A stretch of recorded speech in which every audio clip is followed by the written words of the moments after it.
Est de la République, c'est l'heure de vous informer. À la une ce soir, réputé grand protecteur de Paul Kagame, Londres en a assez de protéger un barbare qui ne respecte aucune loi internationale. Il est donc, c'est vrai, des aides de la Grande-Bretagne, aide au développement, promotion commerciale, Kagame doit oublier.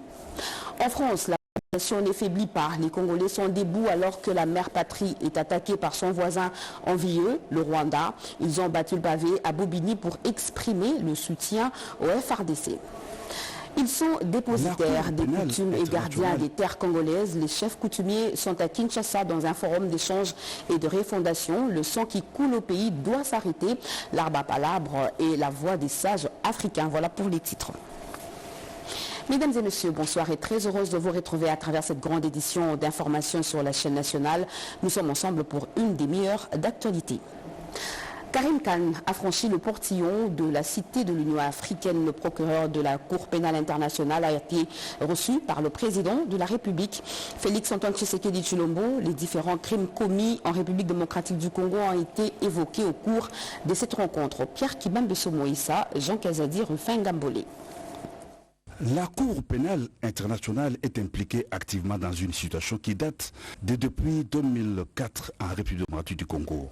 Reçu ce mardi à la Cité de l'Union africaine par le président de la République Félix-Antoine Tshisekedi Tshilombo, le procureur général de la CPI, Karim Khan, l'a souligné. Les populations de la République démocratique du Congo ont droit à la loi, à la protection de la loi et à la justice, a indiqué le procureur général. Il a rappelé avoir signé un protocole d'accord en RDC en 2023, précisant que le président de la République a accepté qu'une conférence internationale se tienne au mois d'avril prochain à Kinshasa.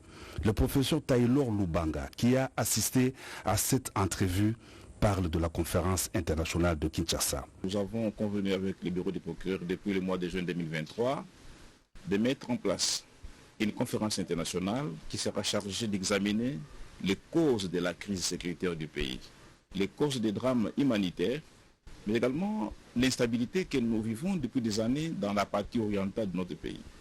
Voilà pourquoi cette conférence connaîtra la participation de plusieurs hauts cadres du monde pour pouvoir cogiter sur des solutions. L'une des solutions, c'est la mise en place d'une cour pénale spéciale qui va prendre en charge les auteurs des crimes qui n'ont pas été jugés par la Cour pénale internationale ou encore moins par les juges nationaux. Il va être question à l'occasion de cette conférence d'examiner les voies et moyens de l'instauration de cette Cour pénale spéciale pour le Congo et que nous attendons de tous nos voeux pour finalement arriver à une approche holistique et globale qui prendra en charge à la fois les crimes de la CPI et ceux qui seront commis ici, mais qui vont être jugés par un mécanisme mixte, c'est-à-dire le mécanisme constitué des experts de la CPI, donc le juge de la CPI et les juges nationaux qui seront sélectionnés sur base d'un critérium connu de moralité, des compétences, de manière à lutter durablement contre l'impunité des crimes les plus graves. Que tous les seigneurs de guerre, toutes les milices, dans n'importe quelle partie de la RDC, notent que nous sommes en train de trouver de nouvelles voies pour forger un nouveau partenariat avec la RDC, a dit le procureur général de la CPI. Il a émis le vœu que la RDC ait un futur glorieux auquel il a droit. C'est le temps des actions, a conclu le procureur général Karim Khan. À Genève, où elle séjourne en marge de la 58e session du Conseil des droits de l'homme, la première ministre Julie Soumino a eu des entrevues avec la directrice de l'Organisation mondiale de commerce, Ngozi Okonjo. La Nigériane rassure de l'engagement de son organisation d'appuyer la RDC dans la diversification de l'économie et la création de l'emploi, plus précisément dans le secteur agricole. Chimendondo Pompon Mbaye Djokoukou. La chef du gouvernement congolais, Judith Suminwa Tuluka, est sur plusieurs fronts en vue de trouver des solutions à la crise dans l'est du pays et obtenir des sanctions plus fermes contre le Rwanda pour l'exemption y commise.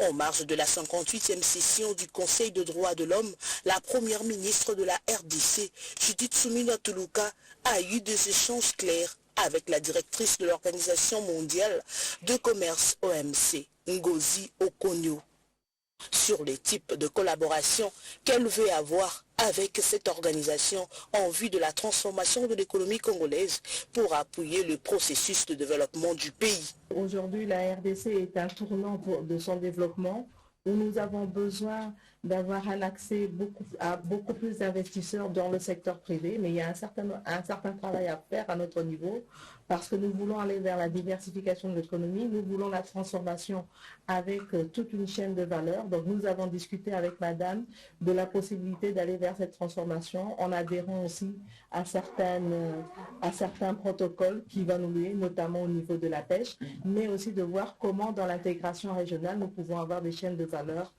régionales ou sous-régionales et comment on va aussi améliorer le commerce au niveau de la RDC et quel accent nous pouvons donner à des jeunes et à des femmes qui travaillent déjà dans le commerce mais qui peuvent améliorer leur performance à travers notamment la digitalisation. L'OMC s'engage à travailler avec le gouvernement souminois pour diversifier l'économie et créer des emplois. Je suis très contente de la discussion qu'on a eue sur la diversification de l'économie, surtout comment ajouter la valeur dans beaucoup de ressources minérales qu'on trouve dans le pays et comment créer des emplois pour les jeunes. Et je pense que madame a vraiment réfléchi sur le sujet et on s'est décidé de travailler ensemble pour avancer les voies de développement, la diversification de l'économie du pays. En présentant son programme d'action, la chef du gouvernement congolais s'était engagée à apporter des réformes structurelles afin de relever et transformer l'économie du pays. Cela passe par des actions comme la modernisation du développement, la modernisation et le développement du secteur de l'agriculture, de la pêche et de l'élevage. Et les taux se resserrent sur Kigali. Après les Nations Unies, l'Union européenne, c'est le tour du gouvernement britannique à hausser le ton. Londres vient d'infliger les lourdes sanctions au Rwanda, suspendant son aide financière et aussi à limiter les activités de promotion commerciale. Annonce faite au ministre du Commerce extérieur, Julien Paluku, par une délégation de l'ambassade britannique à Kinshasa, Erika Bamba. La pression européenne monte de plus en plus contre le Rwanda. Le Royaume-Uni vient en son tour de hausser les taux contre Kigali et suspend son aide financière bilatérale avec le Rwanda en limitant également les activités de promotion commerciale. C'est le directeur des coopérations à l'ambassade de Grande-Bretagne en RDC qui vient de faire cette grande annonce au ministre congolais du Commerce extérieur Julien Paluku Kahongya au cours de ces échanges. Le Royaume-Uni a également déclaré qu'il prévoit de se coordonner avec ses partenaires sur des potentielles nouvelles sanctions. Une décision très applaudie par Julien Paluku qui a également plaidé pour des sanctions ciblées contre les dirigeants du M23-AFC qui recrutent des forces les finalistes du secondaire, violent et massacrent le civil. Autre sujet sur la table de discussion, le renforcement de relations commerciales entre la RDC et la Grande-Bretagne. Les deux pays vont d'ici peu procéder à la signature de plusieurs accords commerciaux qui vont accorder des facilités aux produits congolais.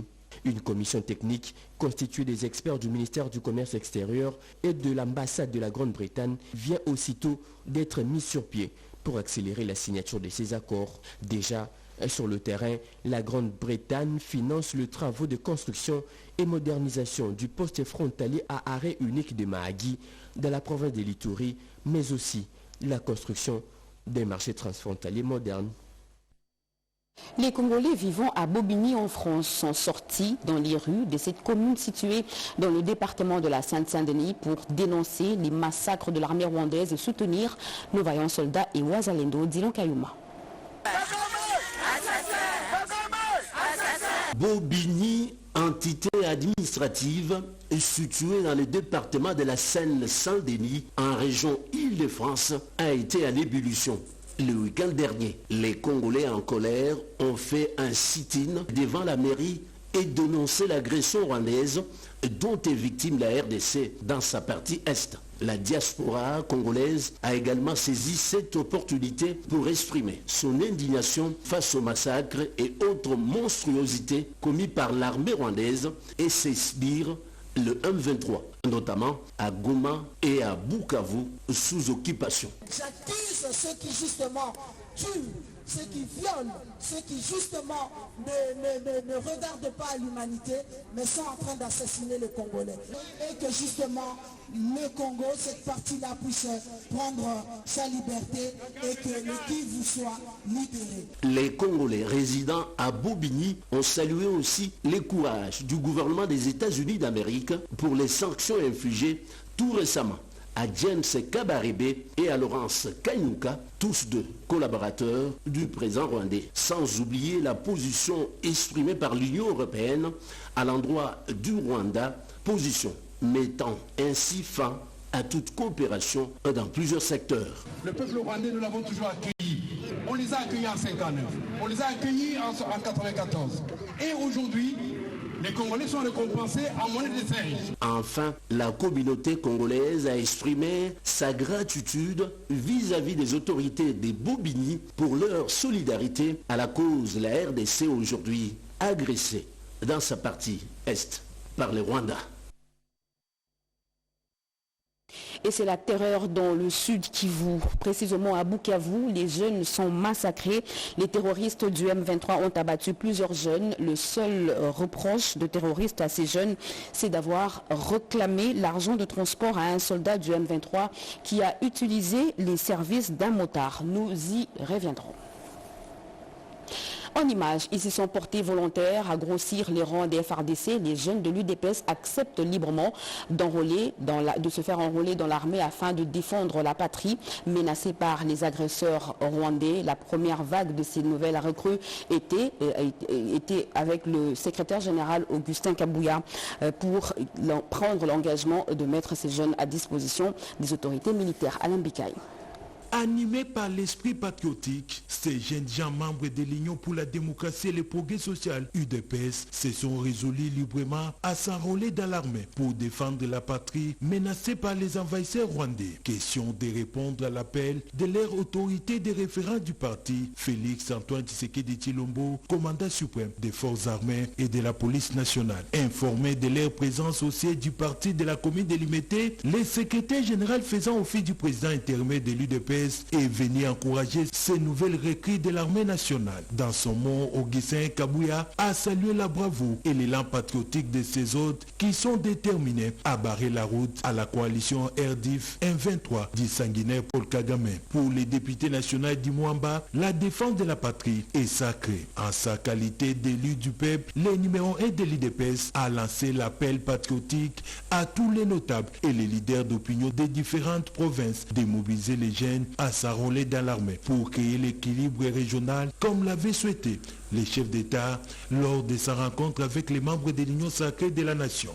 L'élo, occasion et Pessameli Batignoso, toutes tendances confondues, toutes les 26 provinces est concernée par l'appel du chef de l'État. Aux nouvelles recrues, le secrétaire général les a recommandé la discipline et le respect des consignes militaires. La première vague de ces jeunes sera mise à la disposition des responsables de l'armée pour poursuivre leur processus de transformation de la vie civile à la vie sous les drapeaux. Effort de guerre, tout Congolais pris de sens doit mettre la main à la pâte. Les compatriotes né Congo de la province du Congo central ont remis à la base de Kitona un important lot de dons en nature et autres kits collectés en soutien aux efforts fournis par le chef de l'État et FARDC pour la pacification dans l'est du pays. Une matinée a été organisée dans la ville côtière de Mwanda où le gouverneur a sensibilisé la population quant à ce. Pierre Saïdi. La cité côtière de Mwanda de la province du Congo central a connu ce mardi 25 février 2025 une ambiance toute particulière avec la tenue d'une importante matinée politique de sensibilisation, de mobilisation de la conscientisation de la population des Congo d'une part et de toutes les formations politiques, membres de la méga plateforme politique du chef de l'État, Félix Antoine Tshisekedi Tshilombo, l'Union sacrée pour la nation, œuvrant dans cette partie du pays à soutenir le commandant suprême de nos forces armées et de notre police et nous voit FARDC engager ton front pour sauvegarder l'intégrité territoriale et cristalliser les aspects positifs de la souveraineté de la République démocratique du Congo sur l'échiquier tant national, africain que mondial. Cette matinée politique de haute portée socio-républicaine, co-présidée par le ministre des Sports Didier Boudimbu, membre de l'Union sacrée pour la nation et le gouverneur du Congo central, Grace Kwanga Maswangi Bilolo, a vu ces deux personnalités politiques socialiser positivement nos compatriotes de ces coins du pays, à s'approprier et à cultiver au quotidien la ferme volonté du président de la République d'offrir à tous une République démocratique du Congo qualifiée de havre de paix. Signalons que cette matinée politique fut précédée par la remise sur le perron du bâtiment administratif d'un important lot de biens et de fonds collectés auprès des diverses couches sociales de la province, lesquels collectes ont été remis aux autorités compétentes de la base militaire de Kitona et ensuite être cheminés dans certains camps militaires dans la partie est du pays. Les autorités traditionnelles de la République démocratique du Congo ont décidé de lancer une initiative de paix. Gardiennes des coutumes et des terres, ces autorités sont à Kinshasa en congrès. Leur objectif, mettre fin à l'effusion du sang qui ravage l'est du pays et d'autres coins de la République. Les détails avec Rikin Zuziloya Mayuel. Les articles 1 et 207 dans la Constitution de la RDC ont des implications importantes en matière de laïcité et de cohésion nationale. S'appuyant sur ces dispositions légales, l'initiative pour la paix, la refondation et la réconciliation nationale, après ces assises de Pullman-Kinshasa, en appelle à la convocation par le président de la République d'un dialogue national inclusif. C'est pour régler définitivement les conflits et guerres en République démocratique du Congo. Un dialogue qui sera placé, selon les organisateurs, sous les auspices des autorités traditionnelles associées aux confessions religieuses, les leaders des communautés, la société civile, voire même la participation de ceux qui ont pris les armes à l'est du pays. Cette initiative vise à appeler le peuple congolais à la construction de la paix en passant par un dialogue national pouvant réunir toutes les communautés et toute sensibilité, même les groupes armés, inclus le M23 AFC, pour rejoindre le peuple dans son entièreté afin de dialoguer et de trouver les voies et moyens de sortie de cette crise qui continue à faire couler le sang. Joseph Nkinzo, porteur de cette initiative, dont l'investiture solennelle se fera ce jeudi 27 février 2025 à la place de l'échangeur, alimenté par les autorités coutumières comme président et porte-parole, a annoncé que plus de 700 signatures sont déjà récoltées et la campagne se poursuivra à travers le pays en vue d'atteindre les 100 000 signatures constitutionnelles pour que les chefs de l'État convoquent le dialogue national inclusif. Vous le savez, la ville de Goma traverse une crise humanitaire depuis son invasion par les terroristes du M23 AFC appuyés par les forces spéciales du Rwanda. Kinshasa n'est pas resté de marbre. Les étudiants de l'ISAM et leur DG Florence Mbiyamwadi ont remis un lot important des vivres et non-vivres pour Goma, dont réceptionné hier par la ministre des Affaires sociales, Aziza Mounana. Béatrice Chako. L'Institut supérieur des arts et métiers, qui a pour mission de former des formateurs et des spécialistes dans les domaines des arts et métiers, d'habillement en haute couture et confection industrielle, a prouvé cet élan de solidarité en faveur des compatriotes de l'Est du pays victime de la barbarie rwandaise de Paul Kagame, imposé injustement à la RDC en donnant un lot important de vêtements neufs.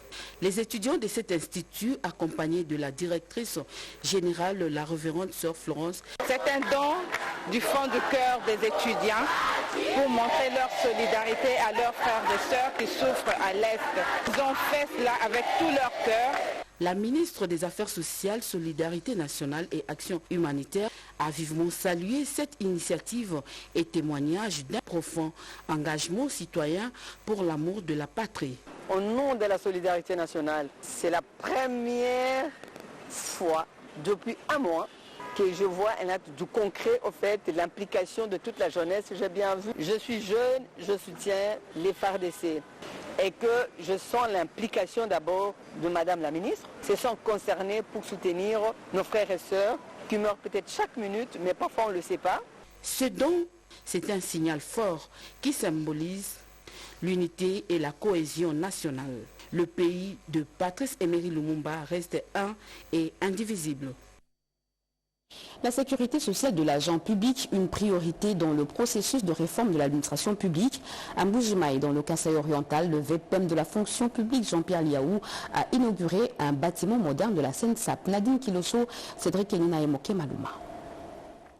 La Caisse nationale de sécurité sociale des agents publics de l'État, SENSAP en sigle, se déploie progressivement dans les autres provinces pour plus de proximité avec ses assurés sociaux. Le vice-premier ministre, ministre en charge de la fonction publique, Jean-Pierre Liaou, a procédé à l'inauguration du siège provincial de la SENSAP Kasaï oriental en présence des députés nationaux et provinciaux, du gouverneur de province, du président de l'Assemblée provinciale ainsi que toutes les forces vives. L'agence qui va être inaugurée ces jours est à l'image de ce qu'est devenu la fonction publique nationale depuis notre avènement à la tête de ces ministères, sous la vision éclairée de son Excellence Monsieur le Président de la République, une fonction publique moderne, une fonction publique méritocratique qui fluidifie la retraite progressivement, mieux rajeunir compétitivement et qualitativement ses animateurs. Adepte d'une fonction publique méritocratique, le vice-premier ministre Jean-Pierre Liaou a martelé sur le recrutement compétitif et qualitatif à travers le concours. Nous allons agir ensemble pour que ce soit les compétences du Kasaï oriental qui puissent travailler ici, mais pas sous forme de recommandations. Il faut qu'il y ait des concours pour que tous les enfants du Kasaï puissent avoir les mêmes chances. Notre ville s'enrichit de nouveaux bâtiments modernes qui permettra à nos jeunes qui seront engagés ici de travailler dans de très bonnes conditions. Et c'est ici l'occasion de dire merci au président de la République, chef de l'État. C'est déjà un grand pas pour les Kasaï orientales qui aujourd'hui, les retraités, auront un privilège d'avoir un salaire à la fin de leur jour ici sur terre. Je suis très satisfait pour le travail qu'a fait le vice-premier ministre de la fonction publique. Après Mbujimaï, la prochaine étape consistera à l'inauguration du siège de la SENSAP Matadi dans la province du Congo central. Les magistrats, membres du secrétariat permanent du CSM et les chefs des juridictions et offices des parquets civils et militaires sont à l'école de formation sur les managements ciblés, sur les leaderships et la gestion d'équipe organisée par le Conseil supérieur de la magistrature. Le CSM, ces travaux ont pour objectif de renforcer les capacités des hommes de justice. Edith Chala. Dans un contexte où la gestion efficace des juridictions et des institutions judiciaires est un enjeu majeur, cette formation vise à renforcer les compétences managériales des magistrats occupant des fonctions stratégiques. Ces travaux, initiés par le Conseil supérieur de la magistrature, permettront aux responsables des différentes juridictions d'améliorer la gestion des magistrats et des équipes placées sous leur responsabilité. Pour Serge Kachama, premier secrétaire rapporteur du secrétariat permanent du Conseil supérieur de la magistrature, l'objectif est d'outiller ces magistrats occupant des fonctions stratégiques afin d'optimiser la gestion des ressources humaines, matérielles et administratives. Le management, c'est l'art d'organiser, de conduire les hommes et les affaires. Or, le CSM, c'est un organe qui gère le pouvoir judiciaire de manière dans ses hommes et dans ses structures et outils. L'objectif, c'est justement de faire en sorte d'avoir une gestion performante. Chacun dans son service, selon les tâches qui lui sont confiées pour atteindre les objectifs généraux du pouvoir judiciaire. Cette initiative témoigne de la volonté du Conseil d'instaurer une gouvernance judiciaire plus efficace. Les participants recevront les notions approfondies sur le leadership, la gestion d'équipe, avec l'appui du deuxième programme d'appui à la réforme de la justice par J2.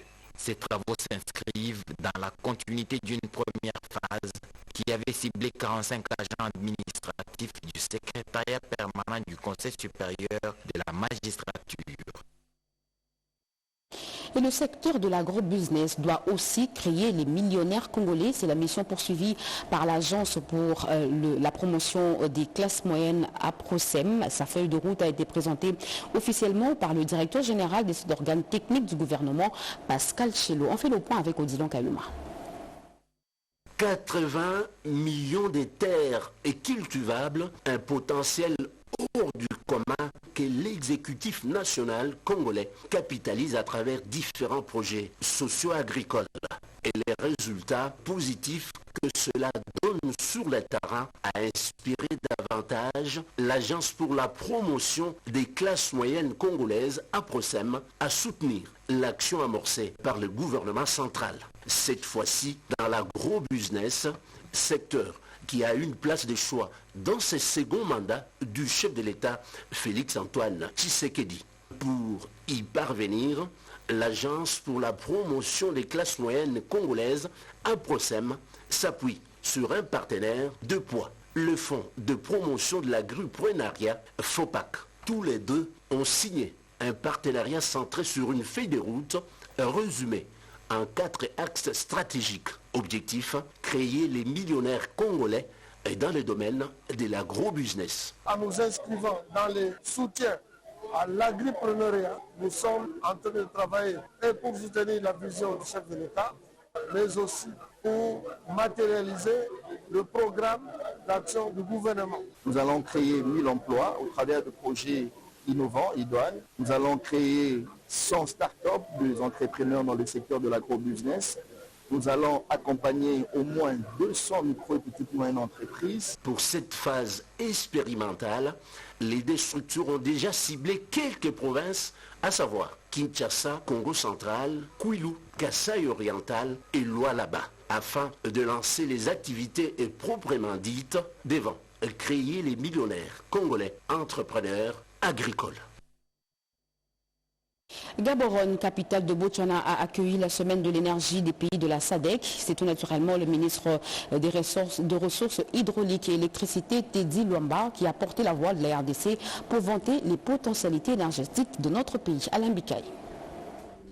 Ces assises sous-régionales réunissent à Gaborone, capitale botswanaise, les ministres des pays de la SADC ayant dans leurs attributions l'énergie. L'objectif visé est la recherche de solutions rapides en vue d'accélérer la production des énergies durables. C'est dans ce cadre que le ministre des Ressources hydrauliques et électricité, professeur Teddy Luamba Mouba, a porté la voix de la République démocratique du Congo à ses travaux pour présenter les potentialités énergétiques et opportunités qu'offrent les pays de Félix-Antoine Tshisekedi Tshilombo et faire un état de lieu de plusieurs projets développés au pays pouvant servir de modèle à d'autres pays de la sous-région. La RDC a la potentialité d'abord de produire une énergie totalement verte. Généralement, nous produisons chez nous en hydro et nous avons montré notre modèle comme un modèle qui est avantageux, mais aussi les autres pays peuvent développer aussi des réseaux et profiter de la solution que les solutions vertes, notamment la solution dans les solutions photovoltaïques que la RDC peut présenter pour permettre à ce qu'ils aient une électricité abordable à moins cher et rapidement. Nous avons lancé et finalisé pratiquement les travaux de la construction du barrage de Katende, 64 MW supplémentaires. Ça veut dire que la RDC, non seulement qu'elle développe des nouveaux projets, mais seulement elle est restée dans sa ligne droite de produire de l'énergie verte. Il était aussi question pour les ministres des Ressources hydrauliques d'appeler les pays de la SADC à soutenir les efforts entrepris par la République démocratique du Congo pour mettre fin à l'agression rwandaise et les exactions sur les populations civiles dans les zones occupées. À Kinshasa, Maître Samuel Mbembakabouya, vice-ministre de la Justice, le président de la CNDH, les ONG nationales et internationales de droits de l'homme et les experts de la CPI étaient dans un panel à Pullman Hotel ce mardi. Redépenda nous en parle. Maître Samuel Mbemba a profité de l'occasion pour sensibiliser les panélistes sur l'organisation du contentieux international mise en place par le gouvernement de la République pour la protection des droits de l'homme. L'homme du contentieux international, Maître Samuel Mbemba, a expliqué en long et en large l'organisation de ce secteur et son apport dans la protection des droits de l'homme, tout en mettant en exergue la volonté du chef de l'État Félix Tshisekedi, artisan principal du Front judiciaire international, avec comme finalité voir tous les agresseurs de la RDC, dont le Rwanda en tête, de payer le fort prix de leurs exactions commises en RDC. Nous sommes au XXIe siècle où le droit est l'arme de la civilisation. Ce que le chef de l'État a bien compris, parce que dans tous les fronts ouverts, actuellement, nous sommes en train de dénoncer ce que le Rwanda de Paul Kagame est en train de faire en République démocratique du Congo. Nous avons saisi l'occasion pour demander aux ONG, même qui sont venus de l'étranger, d'aider les victimes et à faire parvenir aux juridictions devant lesquelles les actions sont déjà ouvertes les preuves des exactions que le Rwanda commet dans notre pays. Les ONG ont été encouragées à déposer des preuves et témoignages sur les crimes de l'armée rwandaise sur le sol congolais. À la Chambre haute du Parlement, profitant de ses vacances parlementaires, l'honorable président Jean-Michel Sama-Lukonde a effectué une itinérance de sensibilisation des populations du Grand Katanga pour qu'elles continuent à soutenir le président de la République, les FARDC et les Wazalendo face à l'agression rwandaise. Janine Kalinga. L'intégrité territoriale et la souveraineté de notre pays est attaquée. Tout le monde le sait tous désormais par le Rwanda et ses supplétifs du M23. Hier, nous étions les seuls, République démocratique du Congo, à le dénoncer et le dire. Aujourd'hui, toute la communauté internationale le dénonce avec nous et le condamne. Ces actes barbares qui sont perpétrés à l'est de la République démocratique du Congo. Et cela au bénéfice de la diplomatie agissante de son Excellence, Monsieur le Président de la République, Félix Tshisekedi Tshilombo. Face à cette adversité, nous devons répondre par l'unité et la cohésion. Ici, unité et cohésion d'abord derrière nos forces armées et nos Wazalendo qui payent le prix suprême sur le terrain, là-bas à l'est du pays, mais aussi derrière le président de la République et son gouvernement. C'est aussi l'occasion de démontrer que nous pouvons nous mobiliser, spécialement les jeunes. La patrie est en danger, tout Congolais en général doit se mobiliser, donc l'occasion de sensibiliser notre jeunesse quant à cela. Et bien sûr compatir avec nos compatriotes qui sont à l'est du pays, dans le nord et le sud Kivu, qui subissent ces affres et leur dire que nous souffrons avec eux et nous pleurons nos morts. Ça sera bien sûr aussi l'occasion maintenant que nous sommes ici en tant qu'élus d'avoir des échanges aussi sur la situation sécuritaire urbaine avec les autorités locales et de communier avec toute la population. Fin de ce journal, mesdames et messieurs, merci de l'avoir suivi. Merci à vous qui nous suivez à Goma, tenez bon, nous sommes ensemble. L'actualité continue sur nos antennes. Retrouvez à 23h Bomo Anan Mokondi. Ce journal a connu le concours rédactionnel de Diane Balaka, Edith Chala, Gauthier et Kiesi, l'équipe technique, Sylvain François Kalonji Panou, Rodé Panda. Et en leur nom, je vous dis merci et très bon titre de programme sur la chaîne nationale.